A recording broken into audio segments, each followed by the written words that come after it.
Break के बाद फिर आपका स्वागत है। लगातार चुनावी कवरेज पर हमारी नजरें बनी हुई है और कोरोना के हालातों पर भी हमारी नजरें बनी हुई है। बंसल न्यूज अपनी जिम्मेदारी समझता है, लेकिन जल्दी से अब आपको अपडेट करा देते हैं। दमोह पर तो नजरें बनी हुई है, लेकिन देश के जिन 5 राज्यों के चुनाव परिणाम अब से कुछ देर बाद शाम होते हुए आ जाएंगे, सबसे महत्वपूर्ण राज्य है पश्चिम बंगाल। और बंगाल को लेकर हमारे पास इस वक्त बड़ा अपडेट आ रहा है कि पश्चिम बंगाल में दीदी की यानी टीएमसी की सरकार के एक बार फिर से आसार बन रहे हैं। रुझानों में तृणमूल कांग्रेस आगे चल रही है और सबसे हॉट सीट नंदीग्राम, जहां से बीजेपी के शुभेंदु अधिकारी तो टीएमसी की और खुद ममता बनर्जी चुनावी मैदान में उतरी, वहां पर जरूर ममता दीदी पीछे चल रही है। लेकिन ओवरऑल अभी तक के रुझानों की बात करें तो पश्चिम बंगाल में टीएमसी आगे चल रही है 184 सीट्स के साथ लीड बनाते हुए, और बीजेपी 104 सीटों के साथ लीड बनाते हुए पश्चिम बंगाल में टीएमसी से पीछे चल रही है। इधर दूसरी तरफ देखिए, पश्चिम बंगाल के बाद महत्वपूर्ण तमिलनाडु का भी चुनाव हो जाता है। तमिलनाडु के चुनाव रुझानों की हम बात करें तो डीएमके आगे चल रही है। पहली बार जयललिता और करुणानिधि के बगैर यहां पर विधानसभा चुनाव हो रहे हैं। केरल के चुनावों की बात करें तो देखिए, केरल में भी काफी दिलचस्प यहां पर देखने को मिल रहा है रुझान। बंगाल में कांग्रेस और लेफ्ट मिलकर चुनाव लड़ रहे हैं, तो यहां पर एक दूसरे के विरोध में, केरल में एक दूसरे के विरोध में चुनाव लड़ रहे हैं। रुझानों में फिलहाल एलडीएफ आगे बढ़त बनाते हुए नजर आ रही है। और इधर देखिए, पुडुचेरी केंद्र शासित राज्य है। पुडुचेरी की बात करें तो यहां पर कांग्रेस फिलहाल सत्ता में है, लेकिन यहां पर भी रुझान काफी तेजी से बढ़ रहे हैं। पुडुचेरी चूंकि केंद्र शासित राज्य है, यहां पर रुझानों में बीजेपी आगे चल रही है। तो चलिए हम एक बार फिर लौटते हैं चर्चा की तरफ। और अगर अभी अभी हमने देखिए जिस तरह से दमोह की बात करी है, पैनल हमारे साथ लगातार बना हुआ है और डॉक्टर सत्यप्रकाश शर्मा जी हमारे साथ लगातार चुनावी चर्चा कर रहे हैं, वरिष्ठ पत्रकार। डॉक्टर सत्यप्रकाश, दमोह की तो हमने बात की, लेकिन मैं देख रहा हूं देश के 5 राज्यों के भी रिजल्ट आज आने हैं और देश भर की निगाहें उस पश्चिम बंगाल पे भी टिकी है, जहां पर खुद नरेंद्र मोदी से लेके अमित शाह, जेपी नड्डा, बीजेपी के तमाम नेताओं ने पूरी ताकत झोंक दी। और मुझे सत्यप्रकाश जी एक ओपनिंग रिमार्क में ये चाहता हूं, 2017 का वो दौर याद आता है जब उत्तर प्रदेश में योगी आदित्यनाथ मुख्यमंत्री बने थे। अमित शाह झारखंड पहुंचे थे और वहां पर तालियों के साथ अमित शाह का स्वागत हुआ था। तो अमित शाह ने बहुत बड़ी बात कही थी कि यूपी का चुनाव जीतकर आप ये ना मानिए कि बीजेपी का ये स्वर्णिम काल है। बीजेपी का स्वर्णिम काल तब माना जाएगा जब बंगाल में हम बीजेपी की सरकार बनाएंगे। तो स्वर्णिम काल बीजेपी का, बंगाल के चुनाव रुझान कैसे देखते हैं आप?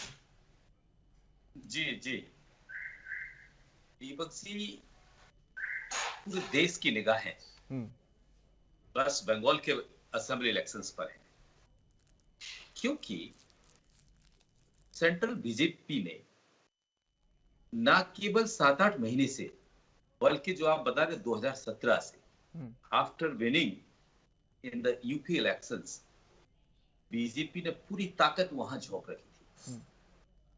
ये बात पक्का है कि मोदी जी की पॉपुलैरिटी है जी। पहला बात। दूसरा क्या है कि बीजेपी 2 चीजों में बहुत सफल हुई है वहां पर। एक तो वोट के ध्रुवीकरण करने में सफल हुई कुछ सीट्स पर, यानी कुछ इलाकों में।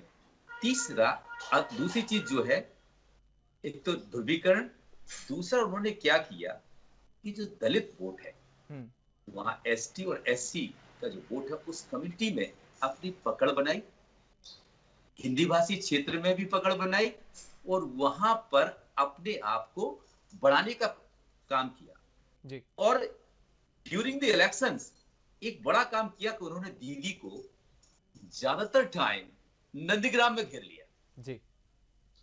तो कहीं ना कहीं इसके कारण जो सेकंड डिजिट में जिसके नंबर्स नहीं थे वो आज 100 को पार करने जा रहे हैं। तो ये कहीं ना कहीं बीजेपी की प्लानिंग और अमित शाह की जो प्लानिंग और इलेक्शंस है वो बहुत मजबूत है। आपने एक चीज देखी होगी कि इन्होंने कोविड काल में भी पूरी ताकत वहां झोंक रखी थी। बिल्कुल। और लास्ट 5 इयर्स का अगर देखें आंकड़े तो अमित शाह की लीडरशिप में जो भी इलेक्शंस हुए हैं, ज्यादातर इलेक्शंस में बीजेपी को सफलता मिली है। बिल्कुल। तो जो बीजेपी है वो घोड़े पर सवार होकर चल रही है और कहीं ना कहीं जो यहाँ के रिजल्ट अभी देखने में आ रहे हैं या जो रुझान आ रहे हैं, उन रुझानों से पता लगता है कि बीजेपी ने बहुत कुछ गेन किया है। अब रही सही बात टीएमसी की, कि टीएमसी वो क्यों नहीं कर पा रही जो पिछली बार किया था उसने। बिल्कुल। है क्या कि बीजेपी के जो रणनीतिकार हैं हम्म। उन्होंने ज्यादातर फोकस किया दीदी को घेरने का और हिंदुत्व के एजेंडे को वहां पर चलाने का। और तीसरी बात जो बनती है वो ये बनती है कि 10 साल की सरकार की कुछ एंटी इनकम्बेंसी तो होती है, वो एंटी इनकम्बेंसी भी एक फैक्टर है, लेकिन दीदी आज जो राइज कर रही है उसके पीछे क्या है कि वहां जो महिला वोटर्स है, ये जो वोटर्स के आप ट्रेंड देखेंगे, अभी आपको वोट मिलेंगे तो 50% से ज्यादा महिलाओं ने वेस्ट बंगाल में वोट किया है।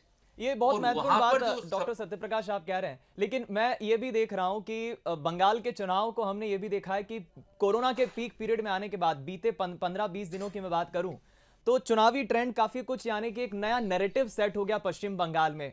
मैं ये भी देख रहा हूं कि अक्सर अमूमन यूं कहा जाता है कि अगर आपने यूपी बिहार के चुनाव नहीं देखे तो क्या देखे, लेकिन इस बार तो मैं देख रहा हूं कि अगर आपने बंगाल के चुनाव नहीं देखे साहब तो फिर आपने क्या देखा। तो यानी दीदी अगर तीसरी बार सत्ता में आती है तो हमें अचंभित नहीं होना चाहिए, लेकिन बीजेपी 3 सीट से 100 से ज्यादा सीट भी ले आती है तो ये बहुत बड़ी उपलब्धि है पार्टी के लिए। बिल्कुल बिल्कुल दीपक जी, आपकी बात बिल्कुल सही है, मैं आपकी बात से सहमत भी हूं। मैंने जैसा कि आपको पीछे एक्सप्लेन किया है कि बीजेपी कहां से कहां पहुंची, लेकिन दीदी भी वहां डटी हुई है। जी। ये बड़ी टीएमसी की सफलता है, क्योंकि लगातार तीसरी बार सत्ता की ओर आना, जबकि उसके सामने बीजेपी जैसी स्ट्रांग पार्टी सामने हो और जिसने पूरा फोकस वेस्ट बंगाल कर रखा हो। आपको बताएं, ये आज का जो समय है वो इलेक्शंस का समय नहीं था जी। क्योंकि देश जिस दौर से गुजर रहा है उस दौर में लॉकडाउन की आवश्यकता थी। अमेरिकन जो हेल्थ एक्सपर्ट्स हैं वो तलक कह रहे हैं कि इंडिया को कुछ सप्ताहों के लिए टोटल लॉकडाउन की आवश्यकता है, लेकिन फिर भी केंद्र ने वहां पर लॉकडाउन ना करते हुए इलेक्शन लड़ना ज्यादा महत्वपूर्ण समझा। बिल्कुल ठीक। कई डॉक्टर्स ने तो यहां तक कहा, मैं आपके चैनल से नहीं बोल रहा हूं, लेकिन एक बात पक्की मैं ये बोलना चाहता हूं आपको कि इन हालातों में जब चुनाव हुआ है फिर भी भाजपा ने कितना रेज किया है, कितना रेज किया है। अगर नॉर्मल परिस्थितियां होती, ये स्थिति नहीं बिगड़ती होती तो शायद बीजेपी और अच्छा वहां काम करती। एक लास्ट में एक चीज और कहूंगा, इलेक्शन कमीशन ने भी एक ऐसा शेड्यूल किया चुनाव का नंबर ऑफ फेजेस में कि एक जिले में 4-4 फेज में चुनाव हुए। जैसे वहां पर 24 परगना एक डिस्ट्रिक्ट है, तो उसमें आपने साउथ 24 परगना है जी। वहां पर आप देखेंगे कि एक जिला है उसमें 32 असेंबली कॉन्स्टिट्यूंसीज हैं और वहां 32 असेंबली कॉन्स्टिट्यूंसी में 4 फेजेस में चुनाव हुए। ये कहीं ना कहीं एक प्लानिंग थी। इस प्लानिंग के कारण ही आपको पता हो कि बीजेपी वहां बहुत अच्छा कर पाई।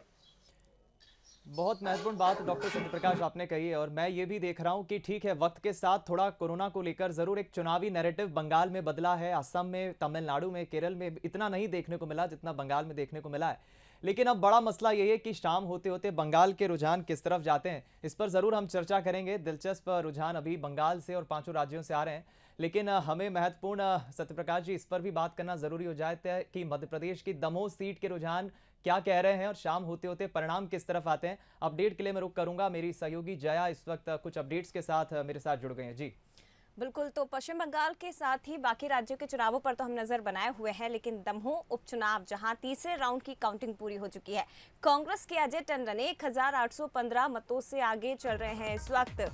ये बीजेपी से राहुल लोधी, कांग्रेस के अजय टंडन में मुख्य मुकाबला है, लेकिन अभी भी अजय टंडन लीड बनाए हुए हैं। 1815 मतों से कांग्रेस के अजय टंडन तीसरे राउंड में भी आगे चल रहे हैं। कांग्रेस के लिए ये बहुत अच्छी खबर है और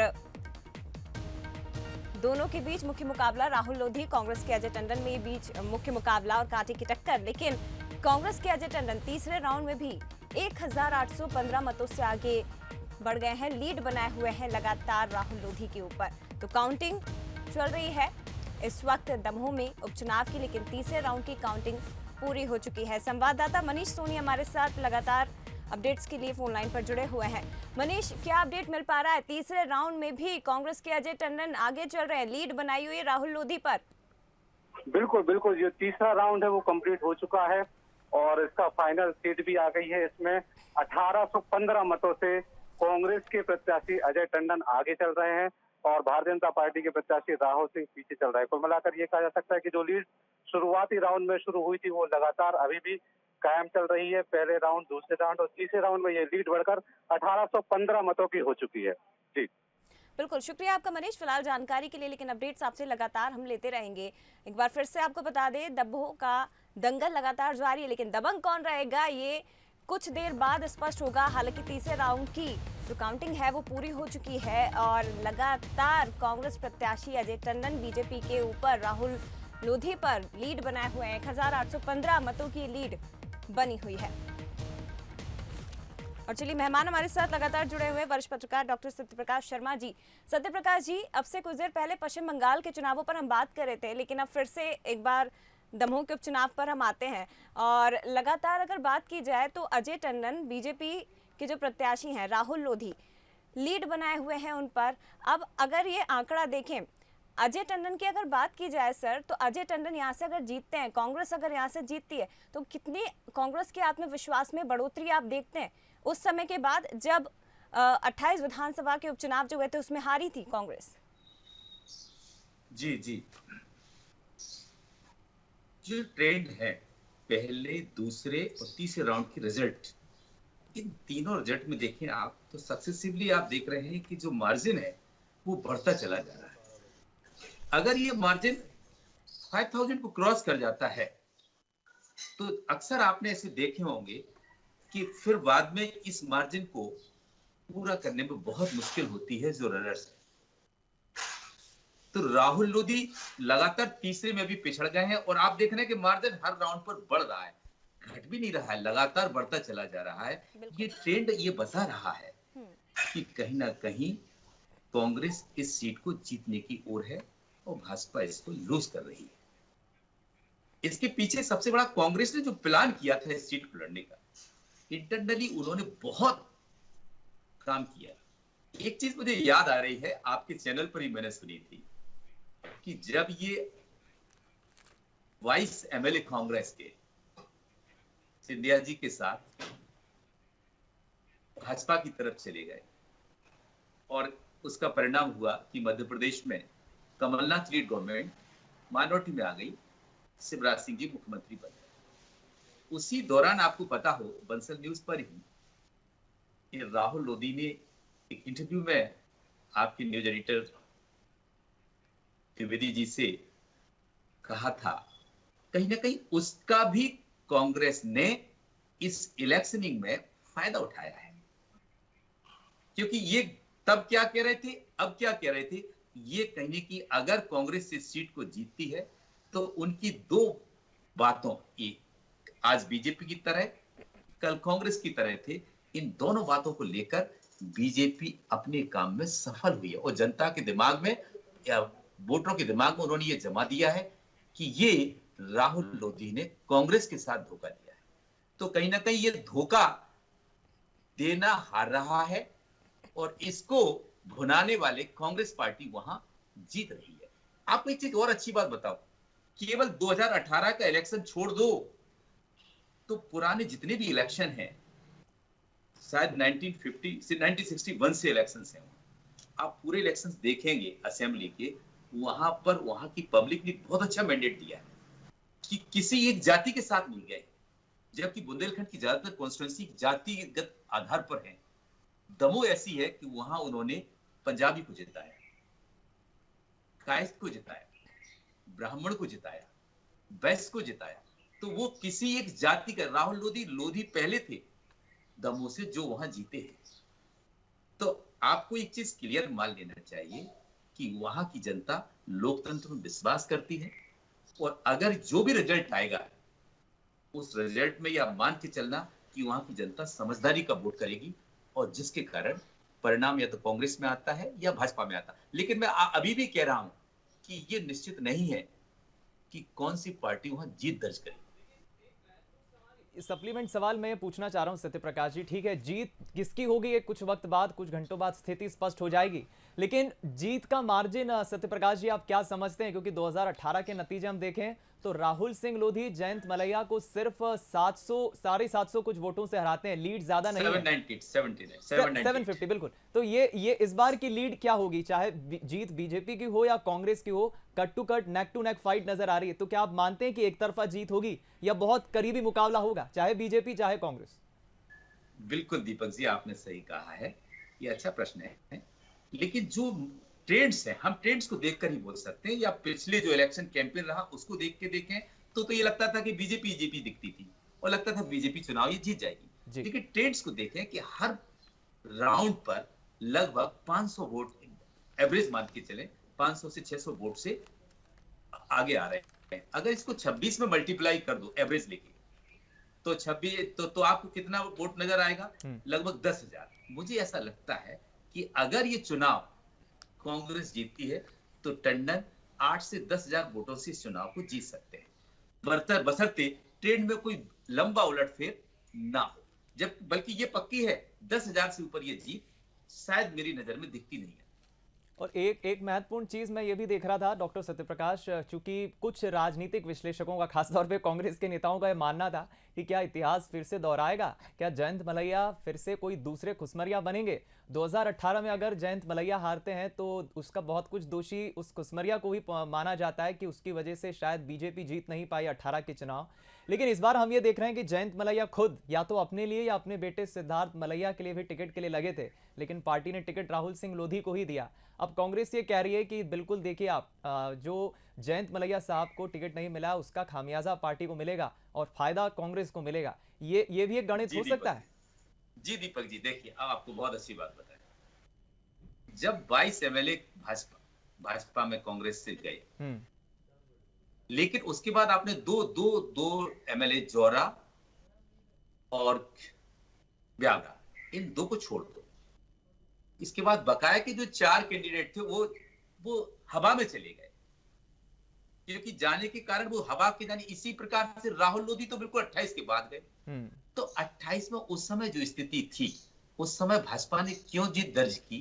क्योंकि भाजपा ने पूरी ताकत, सेंट्रल लीडरशिप ने पूरी ताकत लगाई थी। 2018 में जो चुनाव हुआ उसमें बहुत 798 वोट से केवल राहुल लोधी चुनाव जीत पाए थे। बिल्कुल। जबकि कुशमारिया जी अगर नहीं आते तो शायद भाजपा वहां लूज नहीं करती। लेकिन जयंत मलैया जी की जो स्थिति है अभी, जयंत मलैया जी अगर राहुल लोधी ये चुनाव जीतते हैं तो ये पक्का है कि जयंत मलैया 75 के क्रॉस कर जाएंगे। तो जयंत मलैया जी तो फिर अगला चुनाव लड़ ही नहीं पाएंगे। जब वो चुनाव, क्योंकि भाजपा ने ऐसा माहौल बना रखा है अपने यहाँ कि जो ओल्ड एज हो जाते हैं उनको वो मेन स्ट्रीम से दूर कर देते हैं। लेकिन सिद्धार्थ की जो बात करें, सिद्धार्थ का भविष्य क्या होगा? अब यह बात पक्की है कि अगर कांग्रेस आ जाती है तो मलैया फैमिली का भविष्य बीजेपी में खतरा सुरक्षित है अगर टंडन जी जीत जाते हैं तो जी। लेकिन बीजेपी में एक बड़ी डिसिप्लिन है जी। एक्सेप्शन छोड़ दो, जैसे उन्होंने कुशमारिया जी ने जो किया था। बीजेपी जनरली जो लीडर्स हैं, सीनियर लीडर्स हैं, वो ऐसा कम करते हैं। केवल वो क्या करते हैं, खून का घूंट पी लेते हैं। बिल्कुल। लेकिन उनका खून का घूंट पीना बहुत खतरनाक कई जगह हो जाता है। वो सामने इस चीज को नहीं दिखाते हैं। बीजेपी ऑर्गेनाइजेशन, सरकार ने पूरी ताकत झोंकी कि मलैया एंड हिज फैमिली पूरा कैंपेन करे, और कैंपेन को ऐसे करे जैसे ये लग रहा है कि मलैया जी ही चुनाव लड़ रहे हैं। बिल्कुल। लेकिन इंटरनली क्या हुआ हो ये तो रिजल्ट ही बताएगा। बिल्कुल। लेकिन ये पक्का है जी कि अगर मलैया जी, अगर ये राहुल लोधी इस चुनाव को लूज करते हैं तो मलैया फैमिली फिर दोबारा बीजेपी की बागडोर दमोह में संभालेगी। बिल्कुल। और मेरा सत्यप्रकाश जी खतरा कहने का संदर्भ ये भी है, दर्शकों को बता दूं कि अगर अजय टंडन जी जीतते हैं तो, क्योंकि राजनीतिक भविष्य तो राहुल सिंह लोधी का भी तय होना है क्योंकि पार्टी तो बदल चुके हैं, तो क्या ये खतरा राहुल सिंह लोधी के लिए होगा? मेरा इशारा उसी तरफ है। बिल्कुल दीपक जी, आप सही कह रहे हैं। ये चुनाव टंडन का भविष्य तय नहीं करेगा जी, ये पक्का मान ले, चाहे वो जीतते हैं ये राहुल का भविष्य तय करेगा। लेकिन राहुल और मलैया फैमिली का भविष्य निश्चित तय करेगा। बिल्कुल ठीक कहा क्योंकि- आपने। चलिए कुछ और अपडेट्स के साथ जया का रुख करूंगा मैं। मेरी सहयोगी लगातार बनी हुई है, कुछ अपडेट्स लगातार हमें मिल रहे हैं, नजरें हमारी बनी हुई है। जी जया, क्या अपडेट्स हैं आपके पास? बिल्कुल, तो दमोह के उपचुनाव पर, दमोह के दंगल पर तो हम नजर बनाए हुए हैं, लेकिन 5 राज्यों के जो चुनाव हो रहे हैं उसमें से पश्चिम बंगाल बेहद महत्वपूर्ण, और यहाँ पर आपको एक बार फिर से जानकारी दे देते हैं, टीएमसी आगे चल रही है। एक बार फिर से टीएमसी पश्चिम बंगाल में आगे चल रही है, रुझानों में सरकार बनाती हुई नजर आ रही है। हालांकि नंदीग्राम में ममता बनर्जी पीछे, यहाँ पर शुभेंदु अधिकारी और ममता बनर्जी जो मुख्यमंत्री है पश्चिम बंगाल की, उनके बीच में मुख्य मुकाबला था। टीएमसी रुझानों में पश्चिम बंगाल में तो आगे है, लेकिन नंदीग्राम में ममता बनर्जी पीछे होती हुई फिलहाल नजर आ रही है। और पश्चिम बंगाल के इन्हीं चुनावों पर कैलाश विजयवर्गीय जी ने अपनी बात रखी है, जो कि वहां पर लंबे समय से मौजूद थे और बीजेपी के लिए पार्टी के पक्ष में लंबे समय से उन्होंने प्रचार प्रसार किया था। क्या कह रहे हैं, आइए सुनते हैं। देखिए, अभी तो जल्दबाजी होगा कुछ भी कहना, क्योंकि इस बार राउंड काफ़ी ज़्यादा है और इसलिए शाम तक ही स्थिति स्पष्ट होगी। पर हम 3 से प्रारंभ हुए थे और हमें चुनौती ये दी गई थी कि 100 सीट भी नहीं आएगी। हमने 100 का आंकड़ा पार कर लिया और हम आगे बढ़ रहे हैं, और अब मैजिक नंबर है वो भी पार करेंगे। वही मैं कह रहा हूँ कि ममता जी ने भी कहा था कि 100 सीट नहीं आएगी, हम 100 सीट क्रॉस कर। बिल्कुल, तो हालांकि रुझानों में टीएमसी जरूर आगे चल रही है, लेकिन कैलाश विजयवर्गीय जी अभी भी उम्मीदें हैं, और उम्मीदें होना भी चाहिए, क्योंकि लंबे समय से वहां पर डटे हुए थे पार्टी के लिए और कह रहे हैं कि अभी तो रुझान आना शुरू हुए हैं, लेकिन स्थिति धीरे धीरे स्पष्ट हो जाएगी। सत्यप्रकाश जी हमारे साथ लगातार जुड़े हुए हैं। सत्यप्रकाश जी, पश्चिम बंगाल के इलेक्शन पर तो हम नजर बनाए हुए हैं, लेकिन दमोह की अगर बात करें, अभी आप कह रहे थे कि अगर राहुल लोधी हारते भी हैं और अगर अजय टंडन जीतते हैं तो भी इतनी चीजें परिवर्तित नहीं दिखाई देगी।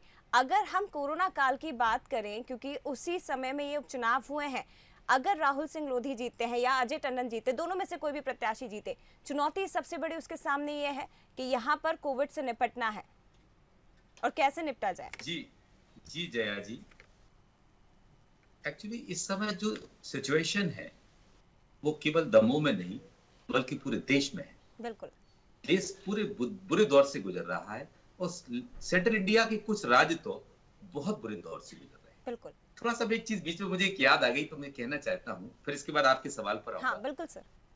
मध्य प्रदेश के लिए वेस्ट बंगाल का चुनाव बहुत महत्वपूर्ण है, क्योंकि वेस्ट बंगाल की बीजेपी के जो इंचार्ज हैं वो मध्य प्रदेश से हैं, कैलाश जी।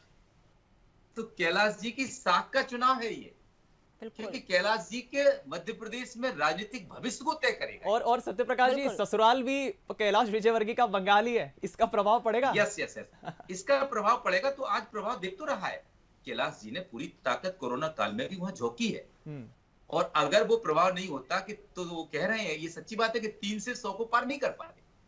और ये जो मध्य प्रदेश के जो राजनीतिक एनालिस्ट हैं वो ये चीज कहते हैं कि कहीं ना कहीं मध्य प्रदेश की राजनीति में कैलाश विजयवर्गीय जी का भविष्य वेस्ट बंगाल के असेंबली के चुनाव के परिणाम पर निर्भर करेगा। अगर ये चुनाव कांग्रेस के भाजपा के खाते में चला जाता तो शायद सेंट्रल लीडरशिप कैलाश जी को बहुत यानी किस चीज से नवाजती, ये कहना थोड़ा सा जल्दबाजी होगा, क्योंकि अब स्थितियां कुछ और हैं। लेकिन अब आपने बताया कि ये चैलेंज है, ये दोनों में से कोई भी जीतता हो उसको ये चैलेंज है कि कोरोना की क्राइसिस से कैसे निपटा जाए। बिल्कुल, क्योंकि ये क्राइसिस किसी एमएलए से निपटने की स्थिति में नहीं है। भले ही मध्य प्रदेश की मुख्यमंत्री ने एक अच्छा कदम उठाया है कि जो विधायक निधि मिलती है वो विधायक निधि उनको करोड़ों खर्च करने का उन्होंने सैंक्शन किया है कि आप अपने इलाके में हेल्थ में खर्च कर सकते हैं। बहुत सारे एमएलएज ने वहां इक्विपमेंट, ऑक्सीजन की व्यवस्थाएं, सिलेंडर्स, इंजेक्शन, रेमडेसिविर एक्सेट्रा ये सब मंगाने की व्यवस्था की है। ये कहीं ना कहीं उनको एक पकड़ बनाएगी क्षेत्र में कि कम से कम हमारे एमएलए ने हमारे लिए हमारे इलाके में कोविड की क्राइसिस में ये हेल्प की है। तो ये हेल्प तो कर सकते हैं, क्योंकि अगर अपोजिशन में जीते तो वो बेचारे क्या हेल्प कर सकते हैं, या राहुल लोधी बैठे हैं तो वो जो हेल्प आज कर सकते हैं वो जीतने के बाद भी कर सकते हैं, उनके लिए कोई बड़ी चीज नहीं है। ये लड़ाई तो पूरी सरकार की लड़ाई है, हर जनता की लड़ाई है, हर पब्लिक की लड़ाई है, क्योंकि इस लड़ाई में जीतना बहुत मुश्किल काम दिखता है। जया जी, ये लड़ाई केवल नेताओं के हाथ की नहीं बची है। नेताओं ने तो इस चीज को समझा ही नहीं है कि हम कहां ले जा रहे हैं इस लड़ाई को। लेकिन हाँ, ये लड़ाई हमको, आपको और दीपक जी और पब्लिक प्रदेश की सबको मिलकर लड़ना है। हर व्यक्ति जब अपनी जिम्मेदारी समझेगा तभी हम इस क्राइसिस से निपट सकते हैं, अन्यथा हमारा देश इस मुकाम पर पहुंच गया। आपको मैं एक चीज बहुत अच्छी बताऊंगा, आपने कोरोना का जिक्र किया है तो जया जी एक चीज सुन लीजिए जी। अभी हम जो फोकस सरकारें कर रही हैं वो बड़े बड़े शहरों पर फोकस कर रही हैं। प्रदेश के जो बड़े शहर हैं वहां कोरोना के केसेस दिखाई देते हैं कि इस जिले में इतने, यहाँ ग्वालियर में इतने, भोपाल में इतने, इंदौर में इतने, जबलपुर में इतने और सागर या रीवा में इतने। लेकिन हम उस रूरल एरिया में नहीं जा रहे हैं। आपको बताएं हर घर में कोविड फैल चुका है। लेकिन क्या है, कुछ एक्सपर्ट ने बताया है कि 85% वो लोग हैं जिनको एक दो दिन बुखार आकर छोटी मोटी दवाएं देकर उनका चला जाता है कोविड, लेकिन 15% लोगों में ये सीरियस हो जाता है। इसलिए चूंकि एक पक्की बात है कि गांव के लोगों की इम्यूनिटी शहर की अपेक्षा कुछ अच्छी होती है, वहां इसलिए इसका असर कम दिख रहा है। अन्यथा भयावह स्थिति प्रदेश की होती, क्योंकि ग्रामीण क्षेत्र से भी अब काफी लोग इन्फेक्टेड होकर शहरों की तरफ भाग रहे हैं, जिनको बेड्स नहीं है, जिनको दवाएं नहीं है, जिनको ऑक्सीजन नहीं है। बिल्कुल भयावह स्थिति सत्य प्रकाश जी हो रही है और इसी हालात से निपटना केवल दमोह के जनप्रतिनिधियों के लिए नहीं बल्कि जो 5 राज्यों में चुनाव हो रहे हैं वहां जो सरकारें बनेंगी उनके सामने भी एक बड़ी चुनौती होगी कि कैसे ये कोविड से निपटा जा सकेगा। फिलहाल सत्य प्रकाश जी आपका बहुत शुक्रिया सर इस चर्चा में हमारे साथ शामिल होने के लिए। तो दमोह में दंगल चल रहा है लेकिन देश के 5 राज्यों में भी इस वक्त चुनाव चल रहे हैं और दमोह की बात की जाए तो यहाँ पर तीसरे राउंड की काउंटिंग पूरी हो गई है। कांग्रेस के अजय टंडन 1815 मतों से आगे चल रहे हैं। हालांकि अपडेट लगातार बंसल न्यूज पर आपको हम देते रहेंगे। फिलहाल इतना ही।